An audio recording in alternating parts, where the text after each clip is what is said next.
Jeff with thegoodride.com. This is the Good Ride review of the Salomon Pillow Top Women's Snowboard. This is a 145? 145, yep. And the cool thing about this is they did like a size down technology. I think he said it's the rocket technology or something like that. Whatever that means, because he didn't explain it. But so he says that this one was made to kind of size down, so you still get kind of the volume area, but it's in a shorter board. So, you know, it's a good option for kind of like the mid-wide people, size 9 and up, maybe. You get a little bit more of a waist width on there. But riding it with my 7.5 boots didn't feel too clunky at all. We rode it with the Union Milan bindings, and I rode it with my Van Spare boots. You know, pretty smooth ride, I felt. It's just kind of like that turner, mellow turner on groomers, and the one that's gonna probably perform really well in powder as well. It has the rock out camber, which is flat from here to here, and then you get a tiny bit of camber right there, and then it goes to I think the rocker on the tip and tail. So this is kind of like, I like this profile that Salomon does. It's like a mellow camber. It feels kind of like a mellow camber. Like you have the confidence of camber, but it's like, yeah, this is kind of like playful. So we get a medium to stiff flex on there. But when I was buttering, it felt pretty playful to like put it up. It wasn't super easy, but you know, it's playful enough. Pretty light, easy to turn, I felt. A little bit slower though, edge to edge. It's kind of like more the drawn out turning as opposed to like a quick.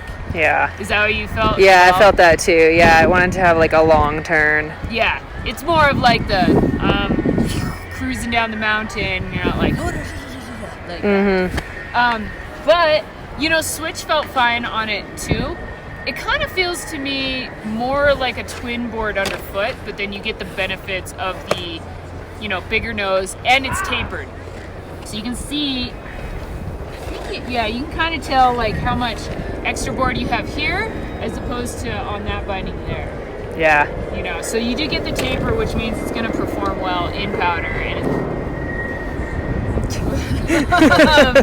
you know, yeah, so I thought it was a pretty fun board. It could be a good board for those who just like to make some turns, you know, mellow groomers. It can carve as well. You can definitely carve it. And then if you're looking for that directional tapered board that is going to perform well in powder, that's a good option. So, yeah, let's get Thea's take on it. So we've got the Salomon Pillow Top and the Union Milan bindings. And I rode it in a DC Karma boot. And this is directional, but didn't feel very directional. It felt pretty solid. It felt fine switch. It definitely wanted to just kind of cruise along at like an average speed. It didn't feel like it wanted to go very fast. Yeah, it didn't take off like some directional boards do. No, it definitely didn't. It felt like it'd be perfect on like some, you know, soft powder on top of your normal groomer, just kind of cruising through the mountain. I think it would do awesome in powder also if we had some legit powder. I think it would float pretty well. It feels pretty solid, pretty smooth. You just have a ton of surface area right there on the front there. Yeah, up here, yeah. I really like the tapered aspect of it. Riding it just felt really good for a woman's board. Yeah, it's like a solo, mellow ride. Yeah. Yeah, definitely. You know? Yeah, just cruising. Yeah. That'd be my opinion.